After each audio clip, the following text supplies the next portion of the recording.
So Vasu గారు, బేసికల్గా మీరు చాలా బిజీగా ఉంటున్నారు, మూవీస్ చేస్తున్నారు కాబట్టి ఏ మూవీలోనైనా ఏదైనా క్యారెక్టర్ మిస్ చేసుకోవడం లాంటిది జరిగిందా? అదే చెప్పాను కదా ఇందాక, మేము ఆఫ్రికా చెప్పినట్టున్నా కాప్ రోల్స్ బాగా చేశాయి ఈ 2 yearsలో. అరౌండ్ 10 to 12 క్యారెక్టర్స్ చేశా. అది కొంచెం నాకే ఇంకా చాలా బోర్ కొట్టేసింది. సో రిజెక్ట్, నాకు ఖాళీగా ఉన్నాను, ఎవరైనా ఏ క్యారెక్టర్ అయినా సరే డేట్ అడిగారంటే చేసేస్తా. ఫస్ట్ ఖాళీగా ఉండటం ఇష్టం ఉండదు.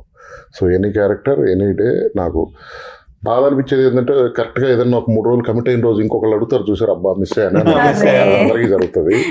సో రిజెక్ట్ చేసింది అని అంటే మా సొంత బ్యానర్, ఐ మీన్ మా గంగరాజ్ గారు మా ఒక సినిమా చేస్తున్నారు శ్రీ విష్ణు గారితో. ఆయనతో already October 4th release swag. అందులో కాపు కానిస్టేబుల్, మళ్ళీ సేమ్ కాంబినేషన్ కానిస్టేబుల్ అనేసరికి అది రిజెక్ట్ చేశా. అది బాగుండదు అంటే బ్యాక్ టు బ్యాక్ మళ్ళీ సేమ్ హీరోతో కాంబినేషన్ కానీ వద్దన్న. అదొకటి నా లైఫ్ లో మొత్తం మీద నేను చేయను అని చెప్పింది అదొకటే. అది కూడా మా హోమ్ ల్యాండ్ లాంటిది. అది ఇండస్ట్రీలో కూడా నో చెప్పడం అన్నది నేర్చుకోవాలంట కదా చాలా మంది అంటారు. దేనికి జనరల్ గా అంటే కొంతమంది మొహమాటానికి పోయి కొన్ని క్యారెక్టర్స్ కానీ కొన్ని సినిమాలు చేయడం జరుగుతాయి, వాళ్ళకి నచ్చినా నచ్చకపోయినా. సో చాలా ఎవరి దగ్గర విన్నాను, మరి పేరు గుర్తు రావట్లేదు, ఇండస్ట్రీలో మనకి నో అని చెప్పడం నేర్చుకోవాలి అని చెప్పేసి. నాకు ఇంతవరకు చేసినవన్నీ ఇష్టపడి చేశాను. అందరూ మంచి మంచి మనకి ప్రాజెక్ట్ వచ్చినప్పుడు మనం ఖచ్చితంగా మాక్సిమం నోస్ చెప్పాం. ఎందుకంటే అంటే ఇంకోటి కూడా ఇప్పుడు సార్ని చూస్ చేసుకునేటప్పుడు ఖచ్చితంగా సార్ క్యారెక్టర్ని బట్టి చూస్ చేసుకుంటారు. ఇప్పుడు నా దగ్గరకు వచ్చేవాళ్ళు ఖచ్చితంగా నన్ను చూసి ఆ సాయి అయితే ఏంటి అనే చూసే వస్తారు. కాబట్టి ఖచ్చితంగా ఇంకా అంటే వాళ్ళు అక్కడే నో అనుకోను ఎస్ అనుకోను బయలుదేరుతారు. కాబట్టి మనం నో చెప్పాల్సిన అవసరం లేదు. ఇందులో మీ క్యారెక్టరైజేషన్ ఏంటి, సంథింగ్ డిఫరెంట్ ఉంటుందని ఇందాక మేము మాట్లాడుతున్నప్పుడు విన్నాను. Fun generated character and at the second half అంతా కొంచెం ఒక టెన్షన్ తో బిల్డ్ అయ్యే క్యారెక్టర్ అది. సో అదే మనీ కోసం ఏదైతే పరుగులెట్టి ఒక భయం ఎక్కడ మిస్ అయిపోతుందని అనే భయం. ఇంటికి వస్తే మదర్తో అన్నపూర్ణమ్మ గారితో మంచి ఫన్ సీన్స్ ఉంటాయి.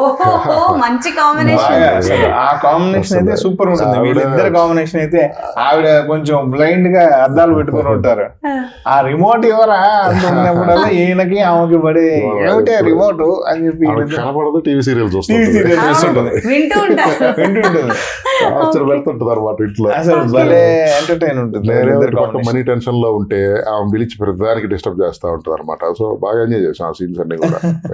సో అప్కమింగ్ ప్రాజెక్ట్స్ ఏమన్నాయి సార్? స్వాగ్ రిలీజ్ ఉంది రేపు 20th.